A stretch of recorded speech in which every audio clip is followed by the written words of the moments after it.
Hello, freak bitches. You know, I think about that last year I did blow. I was ready to call 60 Minutes. Like, I think of this state of mind right now. Like, I had already a pitch for 60 Minutes to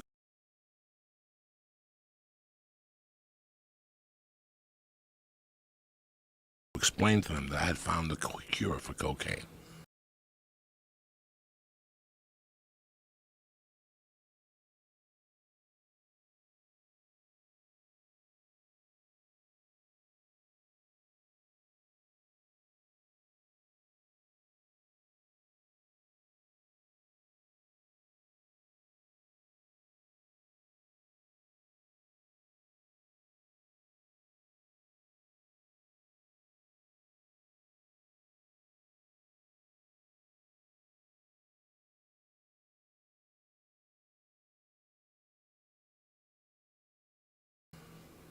That if you do heroin on Mondays, just a little bit, you will not snort the rest of the week.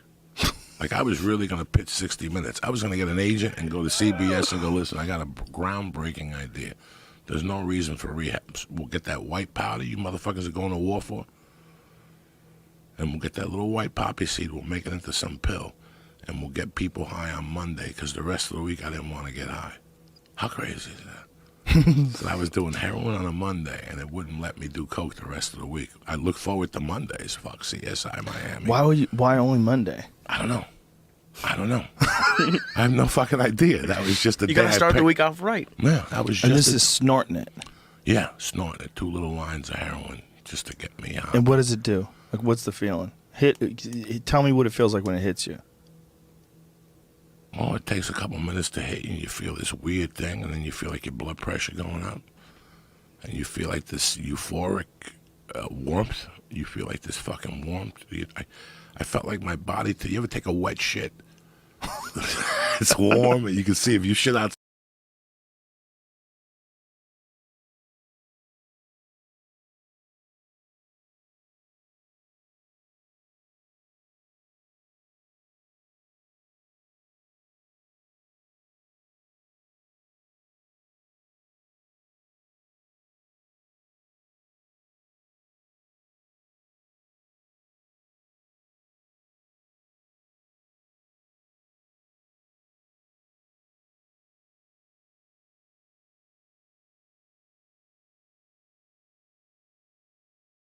Slide steam's gonna come out of it. Right. That's what your body feels like, that warmth.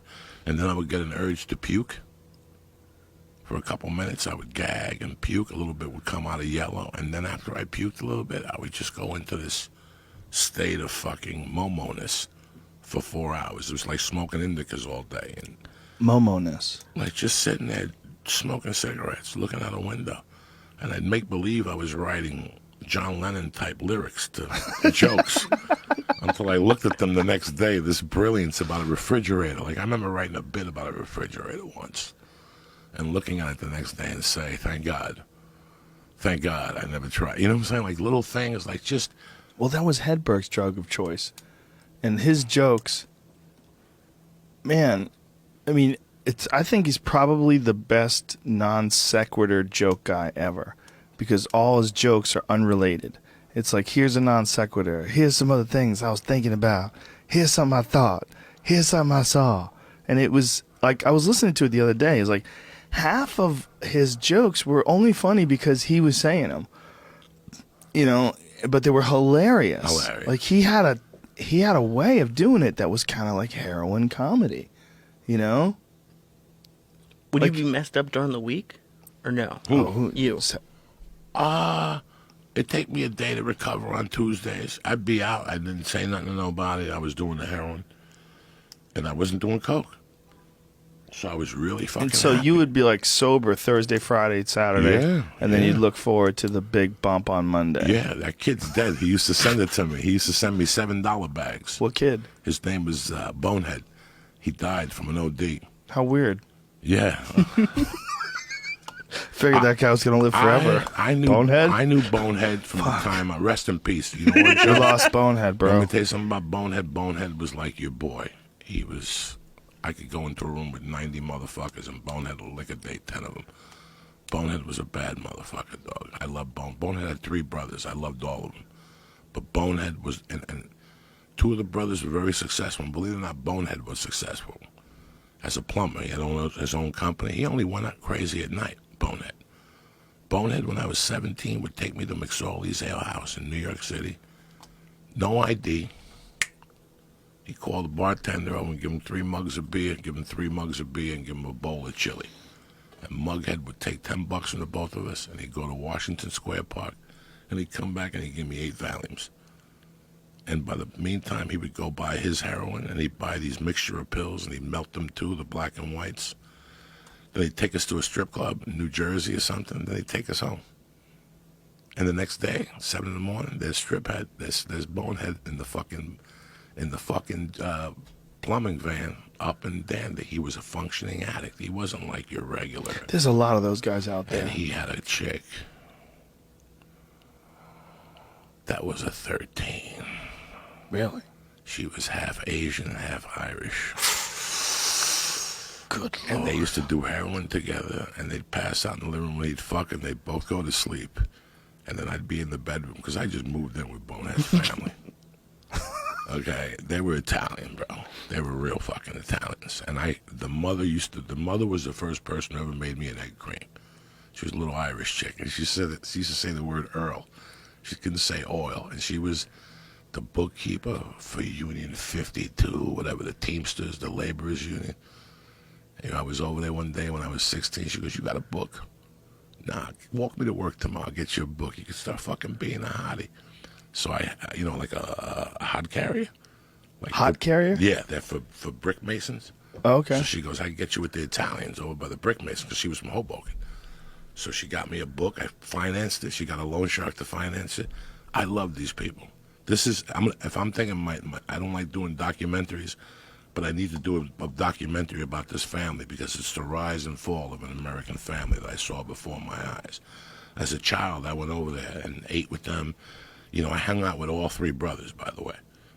Like, I wasn't just friends with Bonehead. I hung out with Chrissy Fish, and I hung out with the little, whatever his name was. But Bonehead was my nighttime guy. Bonehead used to take me into the murky waters of the underworld. He could get me guns and shit. Now, the medium brother was a drug dealer in the 80s, and he sold big times coke, and he used to buy jewelry, and he used to put them in a tackle box. So one night, me and the younger brother in the bed sleeping, Bonehead comes in to borrow money from us because he was going to the city to get heroin. He goes, and I go, "Bonehead, I got to go to the bank. I don't have any money on me."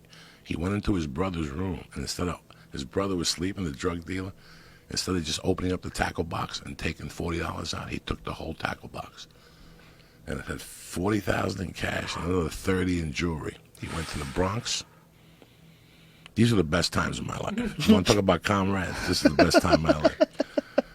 This is your war stories? And he thought the house was haunted, and that was scary. No. This was not a haunted house at all. These people were decent Italian people. The dad was a longshoreman, and the mom was in charge of the Teamsters Union. And they hung out with Westies. They hung out with the mother was friends with this dude that was a whatever for the Westies, and he used to get me jobs. He would get me jobs casing joints. When you have a summer job, he would tell me, "Come here. I want you to go in that warehouse. I'm going to give you 200, and they're going to give you 180. I want you to go in that warehouse and write down all the alarms and tell me where the safe is, who walks around the safe." And he would pay me money. This is a great house, dog. Old school Italian house. But back to Bonehead. Bonehead has the fishing tackle box. He's about to go upstairs to buy heroin and shoot it. He puts the tackle box in the garbage can in front of the building and puts a lid on it. When he's upstairs shooting heroin, the garbage men come. And they take the 40 large with the 30,000 in fucking jewelry. Do you understand me? I mean, this was nonstop. Another night, Bonehead came home high on heroin, and he decided to make French fries. So he put the pot out. Remember in the 80s, they had those pots. You could bring it home with the hot oil, and they would boil, and you could throw French fries. America went crazy over them. I forgot what they were. Crazy. Everybody was French fry machines. Everybody was making onion rings and shit. Well, he did heroin and knotted up. Left And that thing running. the thing went on fire. We're all in the fucking house. Oh, Jesus. All right? It's oil. I wake up to ba-boom and alarms. And all of a sudden Kurt's waking me up, and we go out of the house, and the father's outside, and the grandmother, and the fire department crawls on top of the roof, Joe, and they're hitting the fucking roof to let the smoke out, and fire trucks are coming from the side laying water, and they got the sirens. In the middle of all this, it's 8 in the morning, and we all look around and go, oh my God, Emil's still in the house. Bonehead was still in the house on fire. Bro, they turn the fire off, they go in. He's still with his feet up, with his hands crossed. Just heroin out of his mind. Watching TV like nothing happened. He slept through the fire? Oh my God, everything. When they woke him up, he goes, are my fries ready? This is how crazy this family was. Are my fries ready? Are my They're like, fries Bonehead, ready? we have 2 fucking battalions out there. We got half of 9/11 out there. Oh my God. And you're still fucking sleeping. Oh my God. They burned the house down. Burned the fucking kitchen down and half the bedroom. They had to move into a hotel for 6 months. And they had a grandmother downstairs who was old school Italian, but she couldn't smell. So every time we smoked pot, we'd just go down there and blow smoke in her face. And grandma would pass out in a wheelchair, and that was the end of it. I mean, it didn't stop. It didn't stop. Jeez. So this is why you get mad at people for binge watching stuff on Netflix, and this is what you were talking about. I get mad at everything, Lee. What do you got to bother me for? I get mad when people are like, he used to hide the coke. The medium brother used to hide the coke under his car. And I'd be walking down the hill, and I could see a little container under there. He didn't even have a Maserati. What's the other Italian car? Fiat. This is how much of a guineas these motherfuckers were. What's the other Italian car? Well, it's Fiat, like you said. The Avanti. Avanti. Oh, okay, I remember those. Remember that piece of Yeah, shit? That was a piece of shit. Those are pieces of shit. Can you show me a piece of car with I Avanti? don't trust anything Italian. Oh my God, that was he tried to sell it to me once. It was like it's worth 20. I'll give it to you for $2,000. Yeah, then I drive it down the corner, it blows up.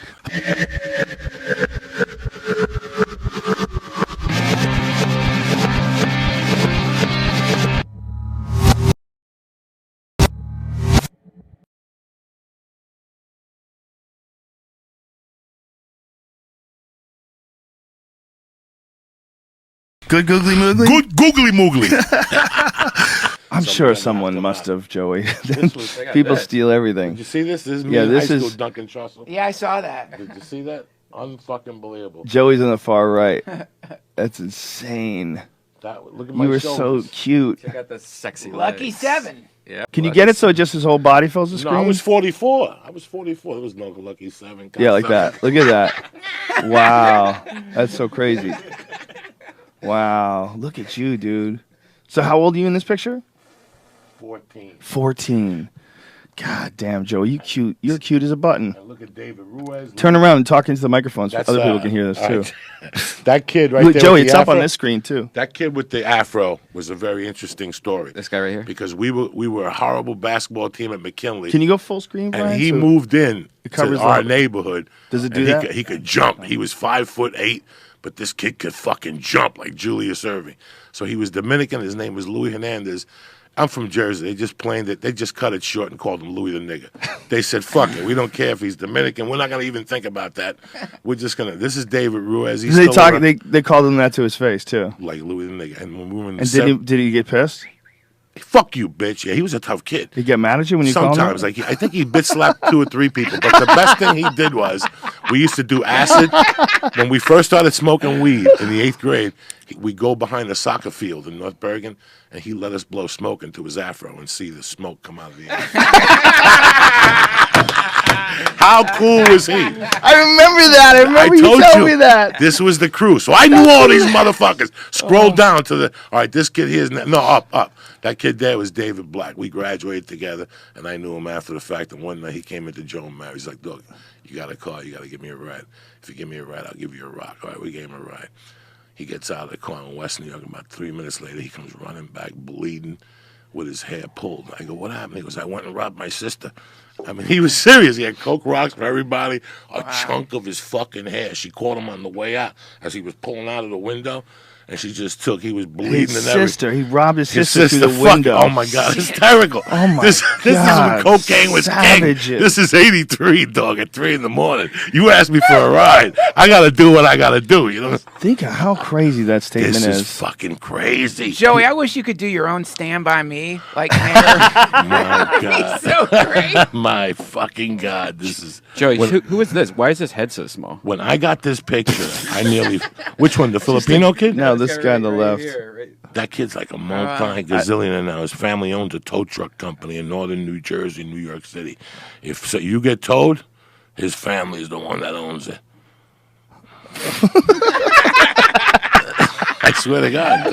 I believe you. This is fucking crazy shit here. I believe you. It's fucking crazy, man. So Somebody sent me 1978. this. Somebody sent me this yesterday while I was eating dinner. Wow. And I almost had